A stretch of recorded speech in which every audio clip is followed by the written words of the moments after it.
Chers jeunes, bonjour. Et voilà, nous arrivons aujourd'hui pile à une semaine de confinement général pour tous les Français. Et c'est là qu'il faut tenir bon dans la prière, tenir bon de manière fidèle avec le Seigneur.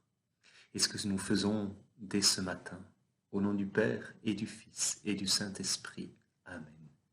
Viens Esprit Saint, viens en nos cœurs, et envoie du haut du ciel un rayon de ta lumière. Viens Esprit Saint. Prions le Seigneur. Donne à tes fidèles, Seigneur, en ce temps de pénitence, une vraie générosité à te servir, qu'ils se disposent ainsi à recevoir dans un cœur purifié l'annonce du mystère pascal et à transmettre au monde la joyeuse nouvelle du salut. Par Jésus-Christ, ton Fils, notre Seigneur et notre Dieu, qui règne avec toi et le Saint-Esprit, maintenant et pour les siècles des siècles. Amen.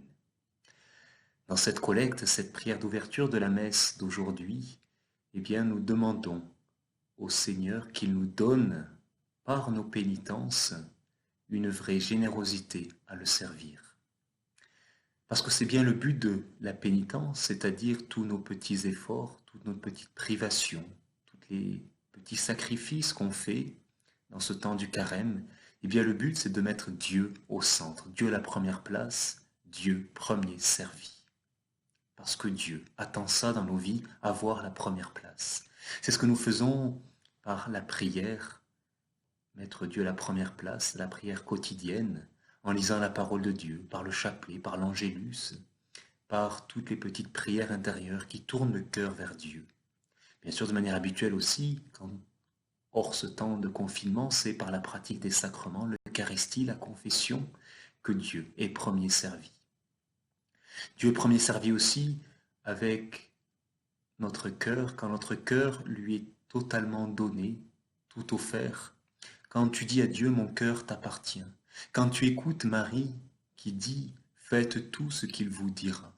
Quand tu dis à Dieu, eh bien je suis disponible pour faire tout ce que tu me demandes. Alors Dieu est le premier servi. Et puis c'est aussi dans le service des autres, le service de ceux qui nous entourent, le service de nos frères. Eh bien en servant les autres, nous servons Dieu. En servant les autres, Dieu est toujours le premier servi. La suite de cette oraison, eh bien, nous dit que c'est pour nous disposer à recevoir l'annonce du mystère pascal. Et c'est une grande question dans ce temps de confinement. Comment allons-nous nous disposer à recevoir l'annonce du mystère pascal?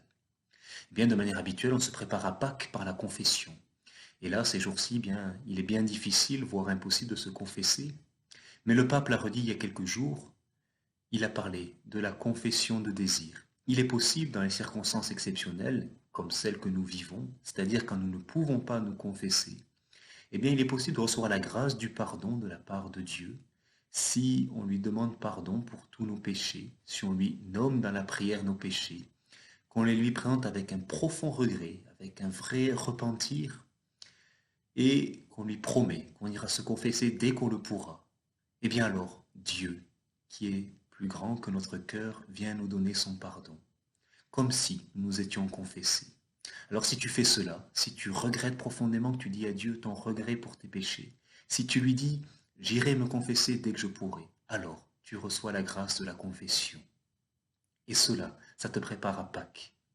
Et puis la question aussi c'est, bien, comment pourras-tu suivre cette semaine sainte alors que nous venons d'apprendre de manière officielle que nous ne pourrons pas la célébrer publiquement? Comment pourras-tu la suivre sur, sur Internet ou à la télé?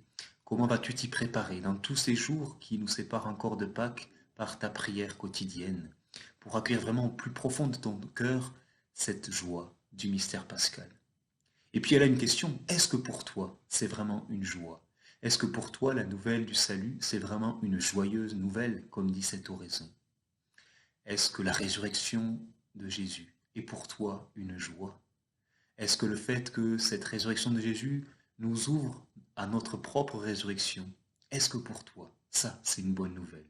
Et si oui,